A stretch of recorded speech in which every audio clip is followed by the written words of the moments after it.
Hi, this is Debbie Simpson with the Be Free Respect podcast. This is from the blog post, Think Greater Than You Feel, as read from BeFreeRespect.com. The original written post was shared on April 18th, 2023. Before we begin, I want to remind you that I am not a brain specialist or brain rewiring expert. I am simply sharing my personal journey and my personal understanding as it makes sense to me. Think greater than you feel. Through this brain retraining process, a phrase I've heard more than once is to think greater than you feel. I've read this in one or two of Dr. Joe Dispenza's books. I've heard Annie Hopper from DNRS say it. It is part of the brain rewiring process.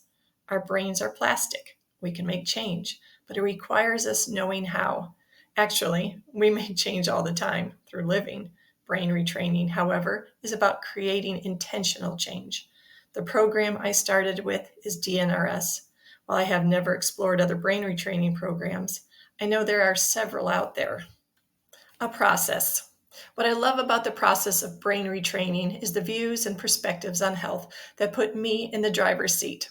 It's the fact that I can get control back of my personal vehicle. Learning about the brain-body connection and the fact that we can make change is beyond fascinating. I still don't completely understand neuroplasticity. I'm a visual learner, and I can't see what's actually going on in my brain. But I love those aha moments when my understanding is increased, bit by bit, step by step.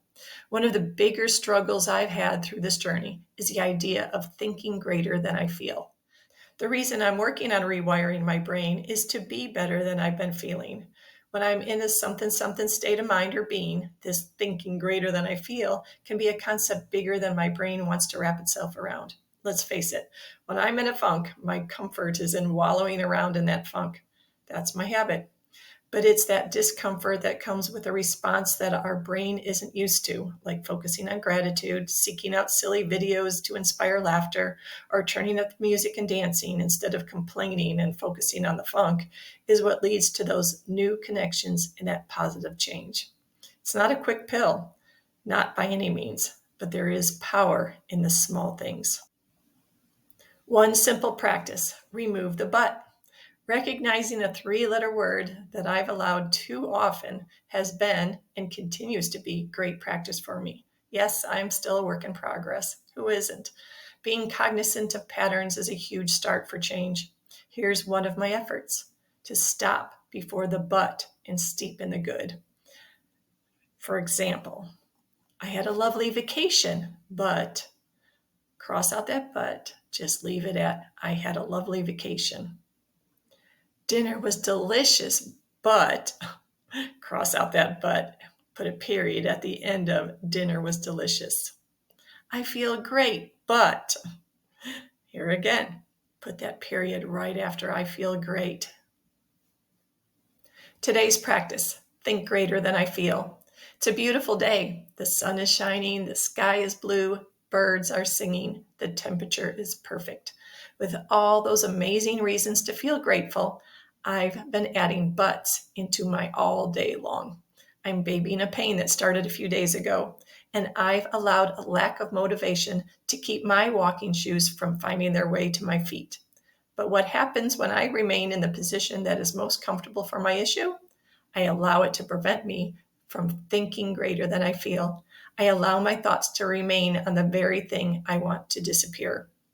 I recognize this pain, I recognize its onset, and I understand it enough that I know what started it, and I know it will go away. I now have tools from my year of brain rewiring to quiet this issue.